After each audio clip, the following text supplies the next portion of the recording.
آپ پہ جب اوریجنلی یہ اعتراض کیا گیا تھا تو آپ نے اس لفظ کا دفاع کیا تھا. آپ نے کہا تھا یہ تو نیگیٹو لفظ ہی نہیں ہے. اب اس سے زیادہ کوئی لعنت بھیجی جا سکتی ہے کسی گندی سوچ پہ کہ آپ یہ کہہ رہے ہیں کہ میں نے کفار کی مجموعی گستاخی کے اوپر ایک محاورہ اپلائی کیا ہے، لیکن جو محاورہ اپلائی کیا وہ نیگیٹو نہیں ہے. اگر وہ نیگیٹو نہیں ہے تو جتنے کفار نے گستاخیاں کی ہیں آپ کے نزدیک وہ بھی نیگیٹو نہیں ہونی چاہیے. یہ کیا منافقت ہوئی؟ یعنی پہلے تو آپ یہ دیکھیں کہ ایک جنرل کامنٹ، ایک جنرلائز کر دینا ایک اسپیسیفک کلیم کو. کلیم اسپیسیفک کیا ہے کہ یہودی کہتے تھے، اور دفاع کیا نہیں سارے کفار کہتے تھے، تو میں نے اس پہ لنگوسٹک اپلائی کر دی ہے. جب کہ آپ خود دفاع کر رہے ہیں کہ یہ کوئی اتنا نیگیٹو لفظ تو نہیں ہے.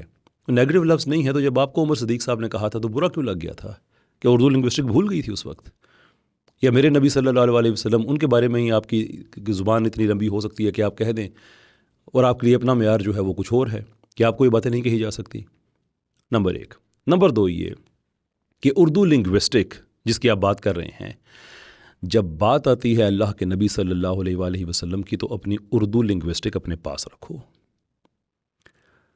اللہ تعالیٰ قرآن میں آیت نازل کرتا ہے، اگر ابہام ہو نا، رائنا نہیں کہنا، لنگوسٹکلی کوئی غلط بات نہیں ہے.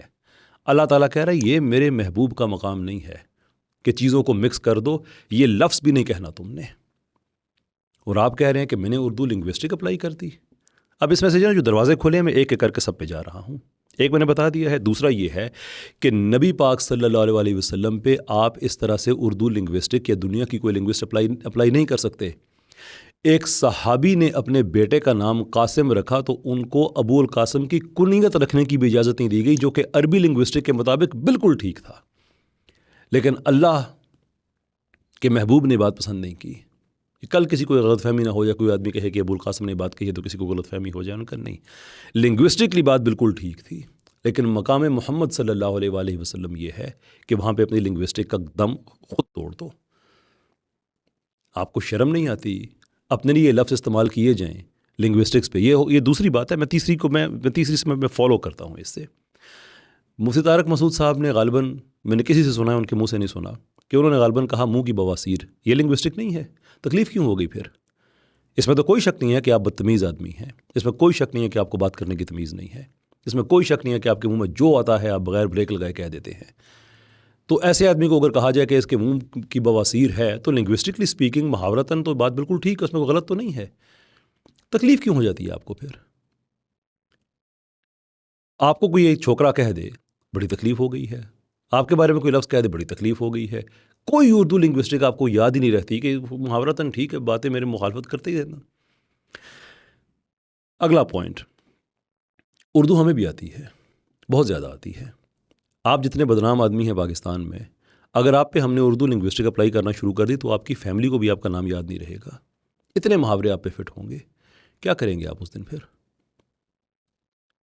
انسان کے اندر کوئی غیرت ہونی چاہیے کہ اگر غلط لفظ نکل گیا ہے، اتنا یہ لفظ ایسا کہ اللہ کہتا ہے کہ میں اگر تم نے آواز بھی میرے محبوب سے اپنی آواز بلند کی تو میں 2 عذاب دوں گا، سب کچھ چھین بھی لوں گا اور پتہ بھی نہیں چلے گا. یعنی کہ یہ رسک اتنا بڑا ہے، اتنا بڑا رسک ہے. And you are taking that just like that کہ میں نے اب کہہ دیا تو میں نے تو اب اس کا دفاع کرنا ہی کرنا ہے. اور دفاع کیا کرنا ہے؟ جھوٹ بولنے ہیں. پہلے یہ کہہ دینا ہے کہ نہیں یہ لفظ نیگیٹو ہے ہی نہیں، بعد میں کہہ دینا نہیں وہ تو وہ کہہ رہے تھے، میں تو نہیں کہہ رہا تھا. اگلی بات، جو چیز ایک دفعہ ٹھیک ہے وہ 1000 دفعہ بھی ٹھیک ہے. یہ میں انجینئر صاحب سے پوچھنا اور ان کے اسٹوڈنٹس ان سے بھی پوچھنا چاہوں گا کہ اگر اس لفظ کو آپ نے محاورے میں استعمال کیا ہے تو پھر ایک بار ہی کیوں کیا ہے؟ بار بار کیوں نہیں کرتے؟ بار بار کیوں نہیں کہتے کہ کافر ایسا کہتے تھے؟ شرم کیوں آتی ہے پھر؟ قرآن میں ہم پڑھتے ہیں جہاں پہ لفظ مجنون استعمال ہوا ہے، پڑھتے ہوئے تکلیف ہوتی ہے کہ کفار یہ باتیں کہتے تھے، لیکن وہ قرآن کا حصہ ہے تو ہم اس کو بار بار پڑھتے ہیں. جب وہ آیت آتی ہے تو لفظ کو اسکپ نہیں کرتے، کیونکہ ہمیں پتہ یہ کسی اور نے کہا ہوا ہے اور غلط کہا ہے اور اللہ تعالیٰ کنڈیم کر رہے ہیں. جس چیز کو اللہ تعالیٰ نے کنڈیم کیا ہے ہم اس کو کہتے ہیں اس لیے کہ ہمارے پاس ایویڈنس ہے کہ یہ باتیں کہی گئی. آپ نے اس پہ محاورہ اپلائی کیا ہے تو اگر ایک دفعہ ٹھیک اپلائی کیا ہے تو 1000 دفعہ بھی وہ ٹھیک ہی ہوگا. پھر آپ عام اپنے لیکچرز میں کیوں نہیں کہتے بار بار کہ جو کفار ہیں وہ نبی پاک صلی اللہ علیہ وسلم کو یہ بات کہا کرتے تھے؟ شرم کیوں آتی ہے پھر؟ کیونکہ آپ کو پتہ ہے کہ آپ کے منہ سے جو نکلا ہے یہ بکواس ہے، یہ کفریہ کلمہ ہے، اب جان نہیں چھوٹ رہی اس سے. اور اگلی بات وہ FIR مجھ پہ ہو گئی تھی تو عدالت نے تو پہلی پیشی میں کہتے ہو تو عدالت کیا اس دنیا کی ہے؟ ہمارا تو سوال ہے کہ آپ کسی کو اشرم و بشرا کہہ دیں، یوسف قذاب کو جیل ہو جائے، آپ کو کوئی بندہ پوچھے بھی نہ، اتنا بڑا کفریہ جملہ کہنے کے باوجود عدالت بھی آپ کو رہا کر دے، تو ہمارا تو کویسچن ہے کہ آپ کا اسپیشل اسٹیٹس کیوں ہے؟ لیکن یہ عدالتیں ختم ہوں گی، ایک عدالت اور لگے گی۔ انجینئر صاحب کے اسٹوڈنٹس لکھ کے دو، اگر تم لوگوں میں واقع ہی تم سمجھتے ہو کہ اس میں کوئی غلط بات نہیں ہے، لکھو کہ ہم انجینئر کے اس جملے کا دفاع کرتے ہیں، اور وصیت کے طور پہ کہو کہ اس کاغذ کو ہمارے ساتھ ہماری قبروں میں دفنانا، اور حشر کے دن ہم اٹھیں گے اور رسول اللہ صلی اللہ علیہ وسلم کے پاس یہ کاغذ لے کے جائیں گے کہ یہ آپ کو کہا گیا تھا اور ہم اس چیز کا دفاع کرتے ہیں۔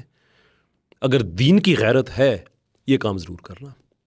اس موضوع پہ آخری بات، قاری خلیل الرحمان صاحب انہوں نے یہ بات کہی، جی غلط کہا انہوں نے، بالکل غلط کہا، لیکن کچھ آپ لوگوں میں بھی کوئی کامن سینس ہونا چاہیے کہ قاری خلیل الرحمان پہ پورا سال آپ لوگ اعتراض کرتے رہتے ہیں، اور جب خود چھپنے کی باری آئی ہے تو قاری خلیل الرحمان کے پیچھے چھپ رہے ہو۔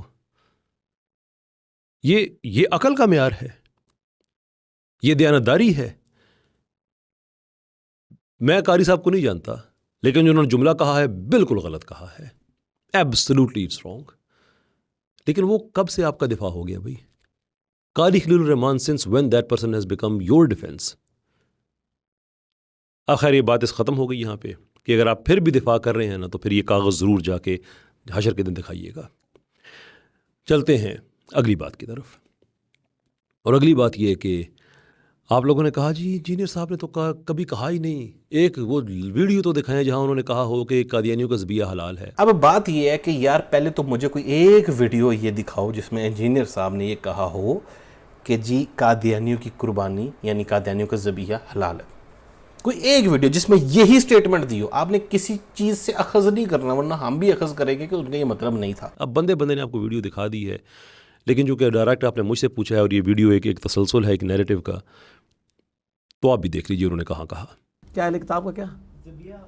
ہاں سورۃ المائدہ میں اہل کتاب کی عورتیں بھی حلال ہیں، ذبیحہ بھی حلال ہے اگر اللہ کا نام لے کے ہو، تو اللہ کا نام لے کے ہو، اگر اللہ کا نام نہیں لیا تو مسلمان کا بھی حلال نہیں ہے۔ تو اہل کتاب کا اگر ذبیحہ حلال ہے تو قادیانیوں کا ذبیحہ بھی حلال ہی ہوگا۔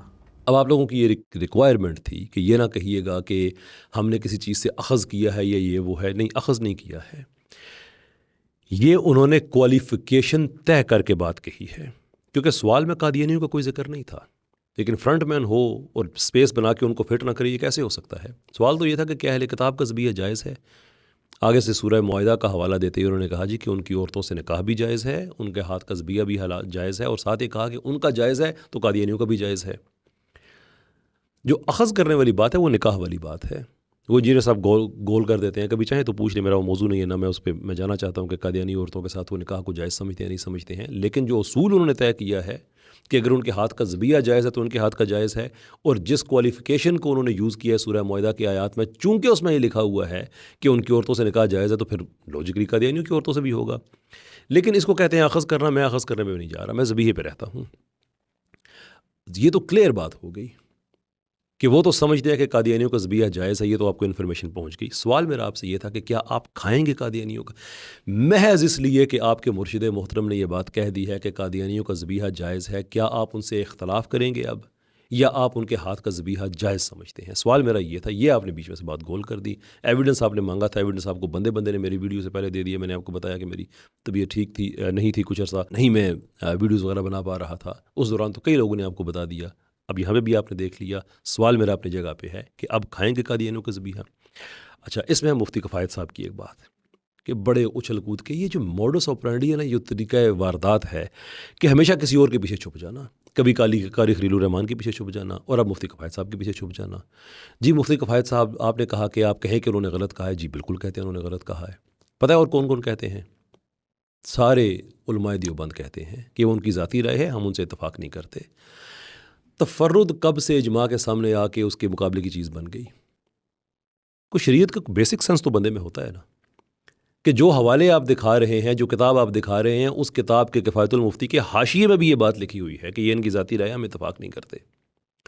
اس کے ساتھ ساتھ پورے جو جید علماء ہیں انہوں نے سائن کر کے ڈس اون کی یہ اسٹیٹمنٹ کو، اس اسٹیٹمنٹ کو ہم نہیں مانتے جناب۔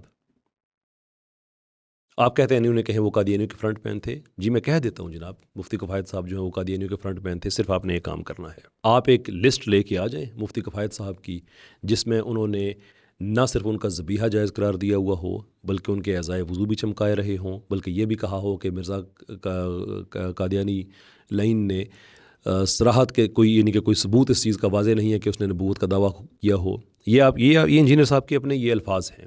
اور ساتھ یہ بھی بتا دیں کہ کہیں قادیانیوں کو شکست ہو رہی ہو تو انہوں نے محاذ کھول لیا ہو کہ جو ان کو شکست دے رہے ہیں ان کے خلاف جا کے کہہ رہے ہوں کہ وہ میری فتح ہو گئی ہے, قادیانیوں نے ان کو ذلیل کر دیا ہے. لمبی لسٹ ہے قادیانیوں کو بچانے کی, لمبی لسٹ ہے. کیا مفتی کفایت صاحب یہ باتیں کرتے تھے؟ ان کی ایک رائے تھی, اس سے علماء نے اختلاف کیا, بات ختم ہو گئی. قادیانیوں کا فرنٹ مین ہوتا ہے یہ والا جو آپ والا بندہ ہے. کہ بات امتیاز بھائی کی اور عدنان بھائی کی ہو رہی ہے, ان کی محنت سے لوگ قادیانیت کو چھوڑ کے اسلام پہ آ رہے ہیں, اس نے ان کے خلاف جنگ شروع کر دی. کہیں وہ انہوں نے جھوٹ بول کے, یہ تحذیر الناس وغیرہ کی جو ہیں کہ جھوٹ بول کے انہوں نے کوئی بات امتیاز صاحب نے سرے سے کہی نہیں کہ اس کے پہ سب جو علماء ہیں اسلام کے سب کا اتفاق ہے. قادیانیوں نے جھوٹ بولا, پھیلا کون رہا ہے؟ انجینئر صاحب کا عشرہ مبشرہ. انجینئر صاحب انڈورس کر رہے ہیں, انجینئر صاحب واہ واہ کر رہے ہیں, اور دیکھو ان لوگوں کی تو بے عزتیاں ہو گئی ہیں, یہ ہو گئی ہیں, وہ ہو گئی ہیں. یہ ہوتا ہے فرنٹ مین. پر تمہیں تکلیف کیا ہے جیلوں میں بیٹھ کے؟ تمہیں کیوں تکلیف ہو رہی ہے اگر لوگ قادیانیت کو چھوڑ کے اسلام میں آ رہے ہیں تو؟ مطلب ہوتا ہے نا کوئی آدمی کے جگہ بنا بنا کے. اب فرنٹ میننگ کیسے سمجھ آتی ہے؟ یہ میں نے آپ کو ایک بات بتائی. دوسری اگزامپل, آگے ہم نے بات کی کہ بات ہو رہی ہے اہل کتاب کے ذبیحے کی, اس کے اندر قادیانیوں کو فٹ کر دیا. ایک اور اگزامپل, ایک دفعہ کسی نے پوچھا قادیانی لڑکی سے شادی کرنا جائز ہے, گول مول کر کے آگے سے کہہ دیا نہیں یہ تو ایک فرقے والے دوسرے کے نہیں کرتے, یا سم تھنگ اس طرح سے کر کے ادھر ادھر کر دیا.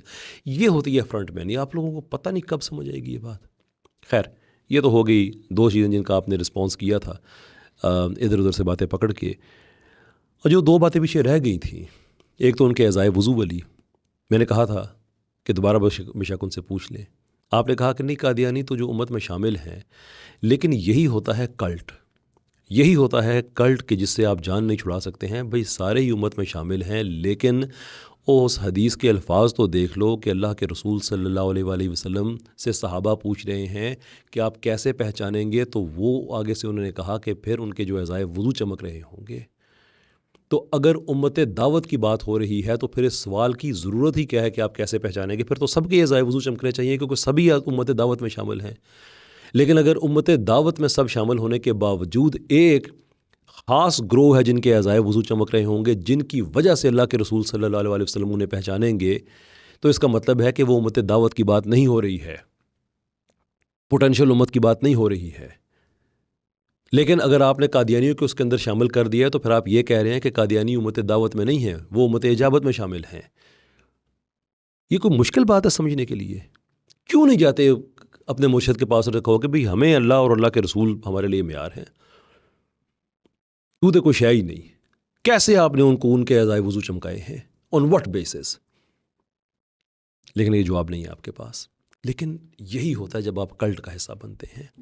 ابھی بھی وقت ہے, مت اپنی جوانیاں ضائع کریں. میں کوئی انجینئر میں میری دلچسپی نہیں ہے, میں بلکہ آہستہ آہستہ اس چیز سے میں کوئی اور وہ ایک ٹرم وہ یوز کرتے ہوتے ہیں لچ فرائی سم تھنگ, وہ نہ کر دیں تو میرا کوئی دلچسپی نہیں ہے. میرا کام اور نوعیت کا ہے. میں پاکستان میں 5 لاکھ سائنٹسٹ, فلاسفرز, پولی میتھس یہ کریٹ کرنے کی کوشش کر رہا ہوں. پاکستان کے اندر میڈیا کی ریوائول کا کام کر رہا ہوں الحمدللہ. پاکستان کے اندر کلچر کی ریوائول کی بات کر رہا ہوں. I have those targets. لیکن پاکستان میں جو لوگ سیکولرزم پھیلائیں, پاکستان میں جو لوگ سیکولرزم لینن جیسے دہشت گردوں کو نبی پاک صلی اللہ علیہ وسلم کے نظریات سے ملانے کی کوشش کریں, میں اس پہ خاموش نہیں رہ سکتا. To me there is absolutely no difference کہ سیکولرزم پھیلانے والا پرویز ہودبوئے صاحب ہوں یا انجینئر محمد علی مرزا صاحب ہوں. میں ایک کی داڑھی اور پگڑی دے کے خاموش نہیں رہوں گا. لیکن میں نے نوٹ کیا ہے کہ 2 چیزوں میں تھوڑا سا وہ بیک آف ہوئے ہیں. ایک ایران کارپوریشن والی جو حرکتیں کر رہے تھے, اسرائیل کی جو بڑی حمایت تھی اور فلسطینیوں کی مخالفت تھی باتوں میں, اور دوسرے قادیانیوں والے معاملے میں کچھ تھوڑے سے وہ ٹھنڈے پڑے ہیں. یہ 2 کام چھوڑ دیں, میرا کوئی اختلاف نہیں ہے. میرے اور بڑے بڑے کام ہیں, میں اس لیول پہ میں الجھنا نہیں چاہتا. لیکن وہ دوبارہ سے ایسی حرکت کریں گے, مجھے دوبارہ اپنے راستے میں پائیں گے.